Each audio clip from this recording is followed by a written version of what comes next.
Jeremy Miller was never a man of God. Whereas all the other kids he grew up with spent their Sundays in their respective holy houses, Jeremy spent his Sunday mornings glued to the television. He grew on the knowledge of TV documentaries, the birth of the internet, and the pages of his textbooks. He used them to write his own story of creation. It was a story of evolution, probability, and string theory. He saw an enormity to the universe, and to the realities and dimensions beyond it. He knew he was small, but he knew that no matter how big and unbelievable the world got, everything could be explained. He was always certain. Jeremy was never a believer. He went on to college to pursue a career in biological engineering, just as he'd planned since he was 7 years old. His parents were proud and amazed. They said they'd been blessed to have such a smart son. Jeremy scoffed at the notion. To Jeremy, it had been as natural as the world around him. It was a product of his will and his actions. Alone, he could do anything. Now that was a miracle. Jeremy didn't believe in ghosts. The old house, 25 Plummer Hill Road, struck him as perfectly quaint. The New Hampshire woods had always piqued his interest, partly for their ecological beauty, partly for their peace and quiet. That old house had buried itself within them. Jeremy wanted the same, but he also felt it was a great shame that the home's beauty had been hidden from the world.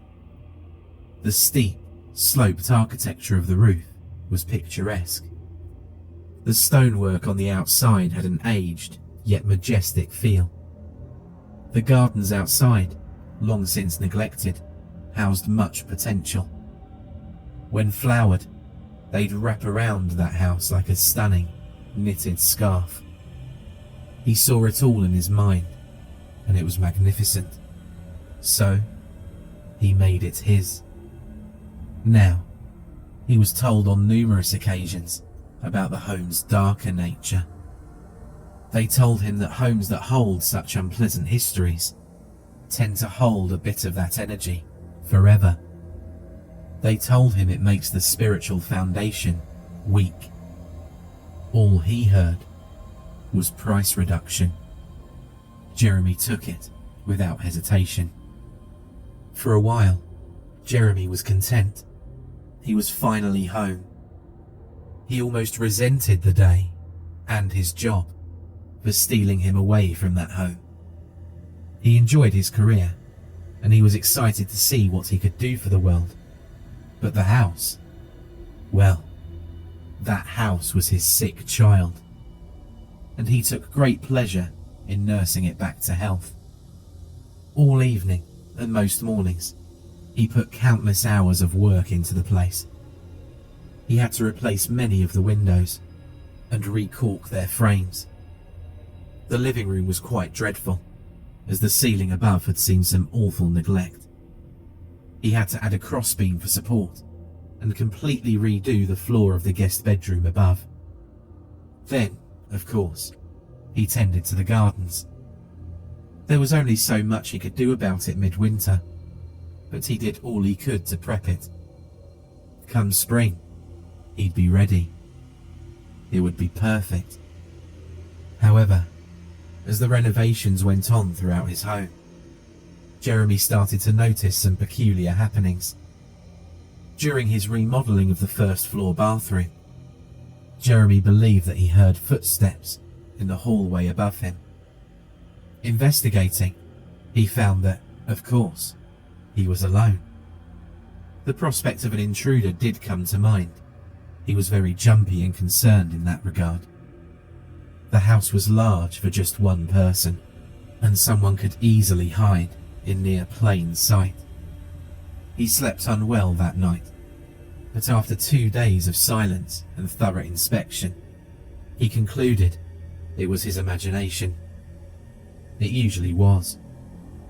But when the sounds of footsteps continued, and then eventually evolved into sounds of actual conversation, Jeremy became concerned. No longer was it a simple glitch in his mind, an exaggeration of thought. This was real. Someone was inside his home. It became particularly frustrating when neither Jeremy nor the authorities could find any trace of an unwanted guest. As far as they could tell, Jeremy was the only one who'd set foot in there for some time. That left Jeremy pondering irrational thoughts. He thought about ghosts. Don't be ridiculous. There was absolutely no such thing. Spirits? Silly, childish attempts to bring understanding to the abstract that was death. They were made for comfort. Inventions for occurrences without explanation. Ghosts were life's absolution. Its deus ex machina excuse. Fiction. Jeremy was certain. Then, Jeremy saw the girl. She was young, probably about 8 years old. She wore a teal flower dress, with frills around the edges. At first, it was his eyes playing tricks. But then, it was simply his deceitful mind. The third time, however, he had no excuse. The appearances became frequent and impossible to dismiss. He saw the girl in the hallway of the first floor. Coming home from work, he saw her peering out from between the bathroom curtains on the second floor. She'd run by the bedroom door at 2 in the morning on a particularly sleepless night. Her appearances would have been less striking had the house's morbid history not been explained to him in gruesome detail. No young girl had been in that home for quite some time. Jeremy was convinced that there was still no little girl in that home. Yet, every day and night, she was there. Without giving in to the paranormal rubbish, Jeremy had no explanation as to why he could see her. The murdered child. Jeremy could only hold out for so long. One night, Jeremy decided he'd had enough. Footsteps had once more disturbed his relatively peaceful mind before his sleep. Sleep and a restful mind were both in short supply those days. Again, the footsteps came. She was running again, excitedly running. The sound of the girl's feet echoed in his skull as she ran from room to room. He couldn't understand why or how, but at the moment he didn't care. He wanted it to stop. Jeremy made a stand. Any fear he had was swallowed by his frustration and rage. He hesitated, but the entity, though he didn't dare consider it as such, hadn't harmed him yet. It was still possible that the mirage of the girl was still just a construction of his mind. It was quite possible that he was in no danger at all. He couldn't convince himself of that. He was no longer certain. He gripped the doorknob anyway. Throwing the bedroom door open, he roared at her. She was there, at the end of the darkened hallway. Jeremy barely saw her face through the shadows, yet he saw enough to know that his outrage barely caused her to hesitate. He cursed at her and ordered her to keep still. Silence fell after a few seconds, and she responded. Every word came paired with one single footstep forward. "Mister," she asked innocently, "I can't find my mummy. Can you help me?" The space between every word hit him harder than the words themselves. It was a terrible, awful silence. Regret swelled in his stomach. It tugged at his arm, trying to force the door shut. He refused it. Jeremy would rather stare it down than give in to his baser instincts. It couldn't possibly be her. There was no girl. "Go away," Jeremy ordered. "Please," she smiled. "Please help me." She was almost upon him, and the air around him drew heat from his body, like a vampire drawing blood. The thing, the illusion, the hallucination before him, got within an arm's distance from him. He was close enough to touch her, and that frightened him. What would happen if he was wrong? "Stop it," Jeremy instructed. He hoped that saying it would work, and his mind would stop. She remained. She looked like she'd been painted onto the air. Real, but not entirely there. Real enough that he could reach out and touch her if he'd chosen to. He had to know. His right hand extended towards her, wary. She mirrored the gesture, reaching for him. Their fingers got so close, but the feeling that Jeremy expected never came. Instead of the silky warmth of another person, or anything solid at all he received was a bite like a January breeze. Her fingers slipped through his palm, and then they appeared again on the other side. Jeremy held his breath, his hand shaking fiercely. It had been so long since anything had surprised him. She whispered, her face suddenly sullen. "I think he's still here."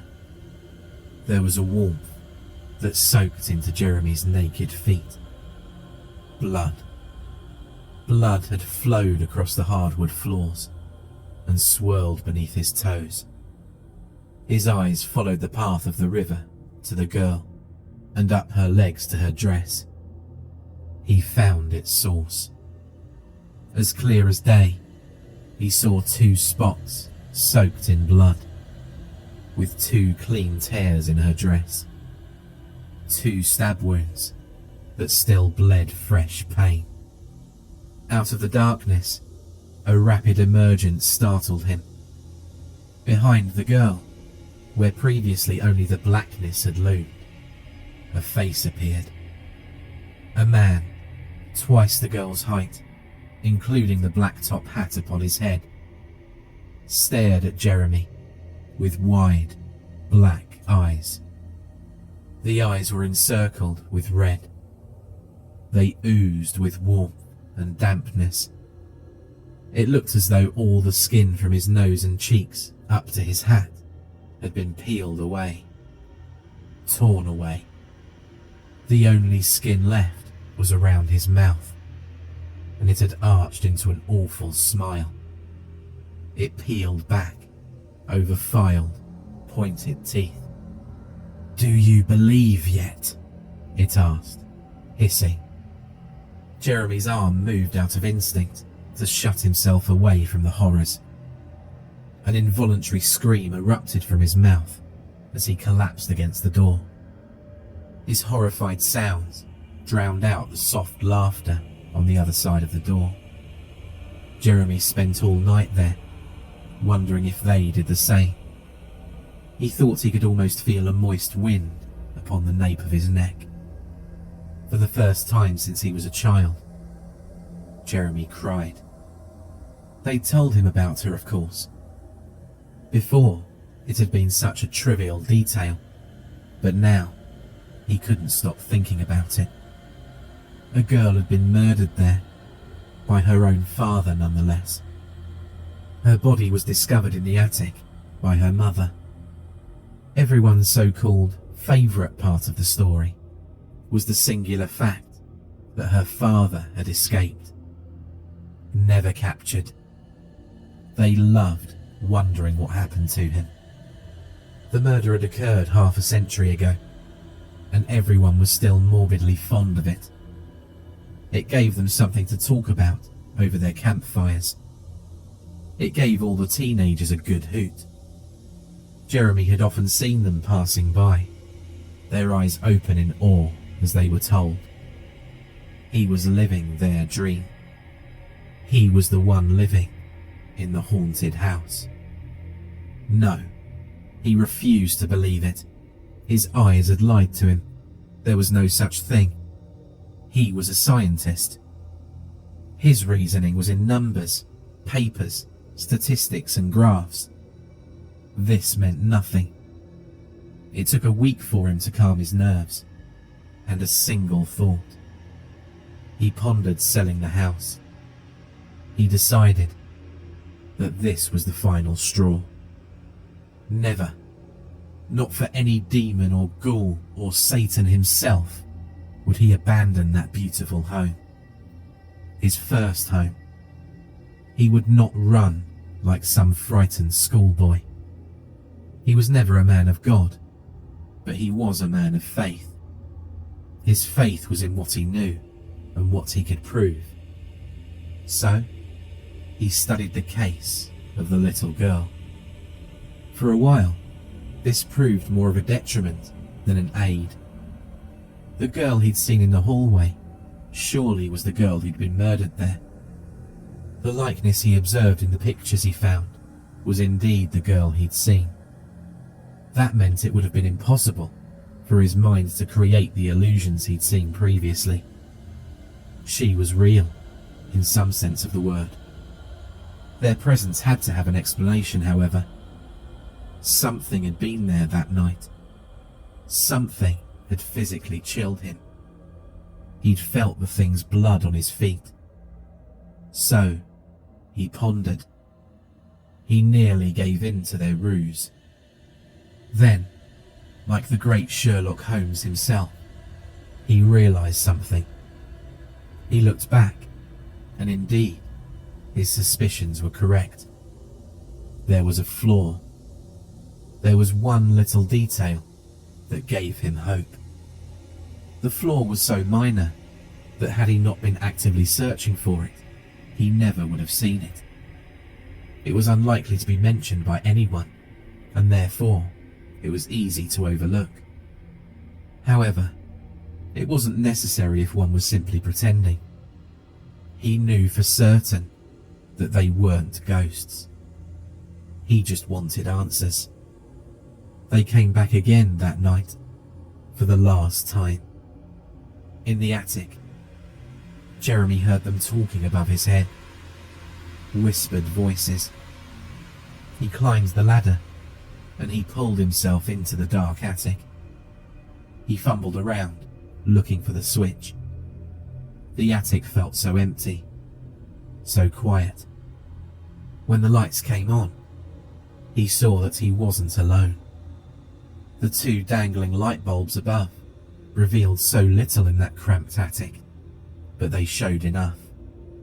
She stood far from Jeremy, just beyond the reach of the furthest bulb. Jeremy took his spot under the other. He found comfort in its light. With both performers in their places, Jeremy recited his lines. "Who are you?" Jeremy asked. His voice wavered just a bit. Most of his fear was restrained inside. "Sally," the girl spoke, going through the motions. "Sally Johnson. I'm 8 years old, and can you—" "You were stabbed, weren't you?" Jeremy interrupted. Sally nodded. "By a very bad man." On cue, Jeremy felt the man in the top hat behind him. He didn't need to imagine the man's breath this time, but it made him smile. Why does a ghost need to breathe? "He stabbed you?" Jeremy asked again, clarification. "Twice." Sally, or whatever she was, nodded in sorrowful agreement. That's when Jeremy smiled. He had her. "Try again," Jeremy said, pulling a newspaper article from his pocket. "This says you were stabbed 3 times in the chest. You're missing a stab wound by the right clavicle." Sally looked downwards at her dress. It remained intact and unsullied by her collarbone. That changed in a heartbeat. Blood poured from the wound and soaked her dress. Not a single drop dripped onto the ground. Even then, the 2 wounds you had before were mirror images. They were on the wrong side of your body. She was stabbed below the heart. Your cut is on your right side. Sally didn't speak. You're not ghosts, Jeremy said, feeling very clever. You're just pretending to be. Yes, Sally admitted. You're right about that. Even though he knew the man was there. Jeremy jumped a bit as the man walked around beside him. The man was dressed in a rugged tuxedo. His left hand, gloved in white, gripped his lapel, while his other gloved hand held a black cane firmly. It clicked and clacked as he strolled by Jeremy. Every laboured breath he took hissed through his bloodied nostrils. What are you? Jeremy asked, to no reply. The man had reached the girl, and they shared some muffled words. She nodded in response to what was seemingly a question, and the man in the tuxedo chuckled. They shook hands, and he turned to take his place at her side.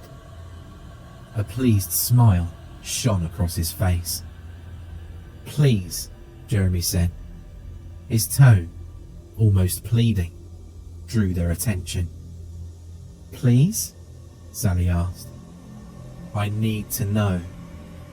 Sally chuckled as she looked at him. My boy, you'll find out rather soon. I need to know, Jeremy snapped.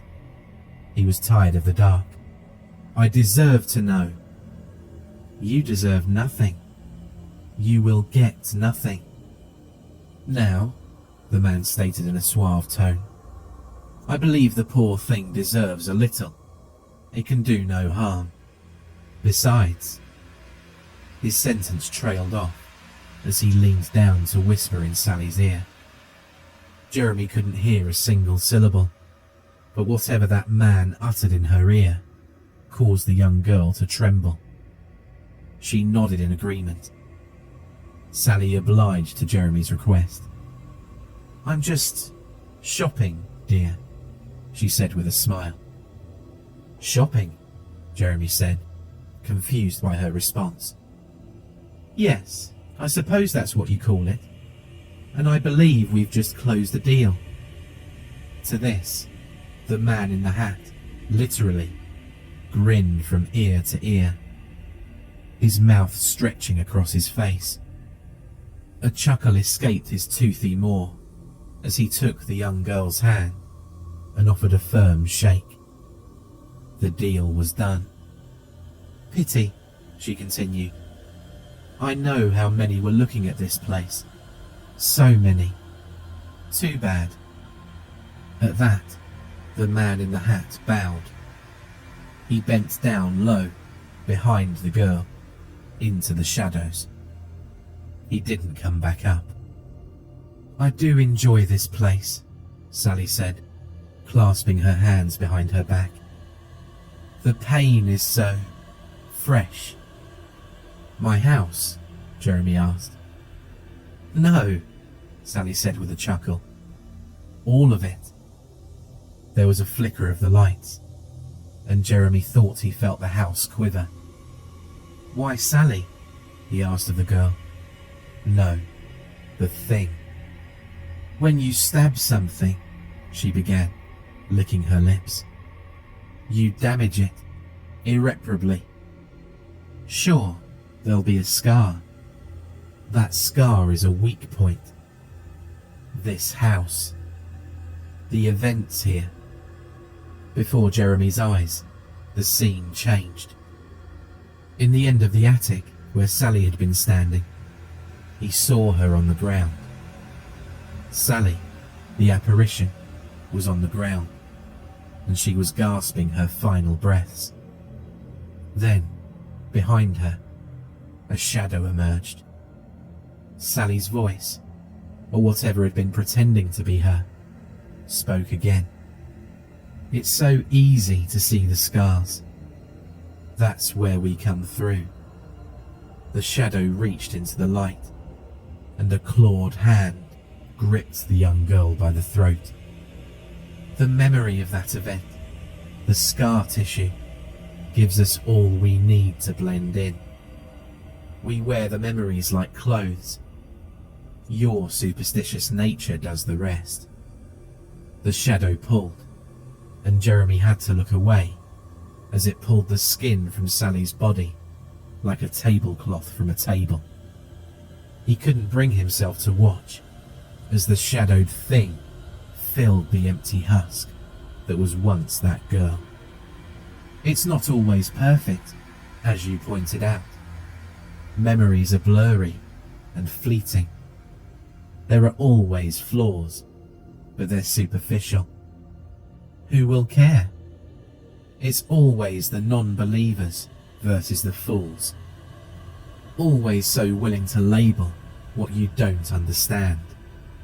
You made it too easy. The lights flickered again and again. The thing that was pretending to be Sally walked forward. Jeremy started to back away. It worked here. It worked everywhere. You were clueless. No, Jeremy said, concerned. Not me. I wasn't. You got close. The house trembled and the roof shook as if barraged by a fierce hailstorm. The noise and shaking escalated until it felt like the roof would give in and the house would fall. Jeremy fell to his back, almost straight down the ladder that led to the attic. What is that? He asked. Opening the scar, she said, smiling. She was right above him, and as the noise reached its climax, Jeremy asked his final question. Who are you? The silence that followed gripped his throat. She leaned down. It felt like a dream as she whispered in his ear, I'm the new tenant. With that, there was a blinding light from the back of the attic. Pieces of wood peeled away, strip by strip, and those strips in turn peeled into fibres. From them peeled the paint and the nails, and they were all ignited by flame. The pieces all burned away, but left in their wake wasn't ash. No. It was as if their burning tore through the air and revealed what was behind it. As the entire back wall burned, Jeremy looked through the hole in space. Another world lay before him. A world of nightmares. Plains and hills of scarlet grass lay as far as the eye could see. Beyond it, more fire rings, like the one that engulfed his house, raged. They all pulsated and crackled as giant clawed hands tended to them and moulded them like they were clay on a pottery wheel. It was impossible. In the distance, rings taller than skyscrapers roared. They looked large enough to swallow whole cities. Through them, worlds scorned by fire and blood lay ravaged. Cries and screams echoed on the wind like bird calls. By each ring stood a man in a top hat. As the ring grew around him, Jeremy saw whole worlds come to view. They fell, and the red plains absorbed them. The ground came alive, and it gripped the worlds with earthen tendrils and spines. They reached through the fiery portals and ensnared everything in their path. Every world, every universe, was strangled into submission. What happened next, Jeremy could only dread. The men in the top hats looked on in joy as thousands perished beneath the living ground. Around them, creatures indescribable gathered and bartered. They all fought for the chance to see. The men in hats smiled. They were the purveyors of worlds, and business was good. Jeremy knew then who the girl was. As the wind from that terrifying world coursed in, and the house succumbed to its flame, the thing that had worn Sally's visage, her memory, smiled and basked. Powered by her native land, her body formed corporeal, and her ethereal disguise was shed. The skin sagged from her face and hands, and from within her mouth protruded spider-like limbs. Those legs proceeded to pull free her skull from the clutches of her mandible and neck. As the monster reformed its ghastly exoskeleton before Jeremy, he could only chuckle. As the visitor in his room had been, so had all the other ghosts had been before. They weren't lost spirits. They were just disguised wanderers. They were just looking. Sally was different in only one regard. Sally decided to buy. Not him. Not his soul. Not his home. His reality. As his world fell into the maw to become part of the one below, Jeremy knew. He was right. There was no such thing as ghosts.